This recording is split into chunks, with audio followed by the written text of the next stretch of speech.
Hello everybody and welcome to Arabic with Amina. This video is an introduction to the course of Arabic verb tenses. In this introduction, we will familiarize ourselves with the different tenses used in Arabic, the verb root system, whether this be for regular verbs or irregular verbs, and verb conjugation along with verb-subject agreement. Familiarity with these concepts is crucial, as they serve as building blocks that are repeatedly referenced and utilized when exploring each tense form. First off, the word verb in Arabic is known as fi'l, and the plural form is af'al. The verb tenses in Arabic, or azminatul fi'l, are three main tenses. We have al-fi'lul mudari', which is the present tense.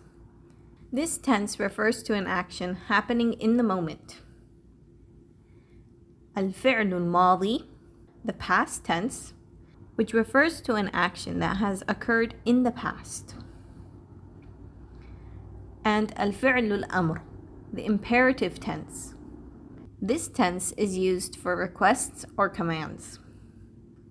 You might be wondering, what about the future tense? The future tense, or al-mustaqbal, falls underneath al-fi'l al-mudari', or the present tense. It is not considered to be one of the main tenses in Arabic. You can find a detailed video explaining each tense in our Arabic verb playlist. Moving on to verb roots. What are roots? In the Arabic language, words are derived from a root. This root is a base word which represents a core meaning or concept. The root is usually composed of 3 letters. However, a minority of roots are composed of 4 letters. However, since this isn't so common, we'll be focusing on 3-letter roots. We'll take, for example, kataba, the root which means to write. When we have a root, many words can be derived from this root, and each word will be associated with the general meaning of the root. So our example here is to write. We can derive many words from this root. We can say kitab, which means book, and that's related to the core meaning, to write. We can say katib, which means writer. We can say yaktub, which is the present tense verb writing. And we can say maktaba, which is a library where books that were written are stored. Notice how the 3 letters of the root, kaf, ta, and ba, are included in every derived word. We are simply adding a letter or 2 in different places to create new words that are related to the main root. The verb root, fa'ala, to do, is commonly used as a template to demonstrate how the root changes. Using the same root template, which is fa'ala, across the different verb forms makes it easy to understand what has been added to the root or what is missing from the root in the derived words. From each root, we can derive multiple forms of words, and each of them has a basic meaning associated with the general meaning of the root. And in Arabic, there are 10 main forms we focus on when learning the language. However, don't get overwhelmed. We will only be focusing on those related to the verb tenses we are learning. Out of the entire Arabic alphabet, there are 3 letters which are considered to be defect or weak letters, and these are alif, waw, and ya. They are collectively known as huruf al-'illah. If a root word contains one of these letters, it is considered to be an irregular root. What is the importance of knowing if this is an irregular root, you may be wondering?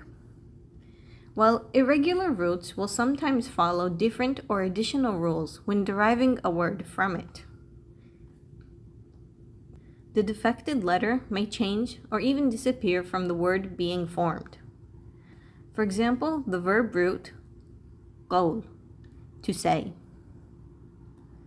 If we focus a little bit, we can see that the second letter is a vowel, which is one of the defective letters, or حروف العلة. When we derive different forms from this root, things will change. For example, if we derive the word said, the past tense form of saying, the waw turned into an alif and it became the word قال. So we no longer have all three letters of the root. Instead, the defective letter has changed. We will be explaining the different changes that occur when a verb root contains a defective letter when transforming to a different tense form. I mention it here just to familiarize yourself with the defective letters alif, waw, ya, and why it's important to notice if the word we want to transform into a different tense contains them or not. We will be explaining each tense form and how it changes with these defective letters in the respective videos explaining those lessons.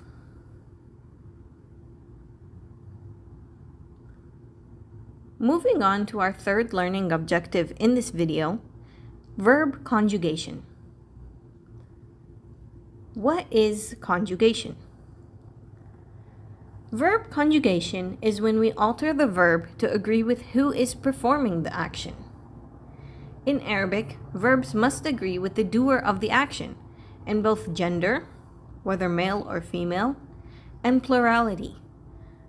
Is it a single doer, two or dual, or plural, which refers to three or more people? This is also known as verb-subject agreement.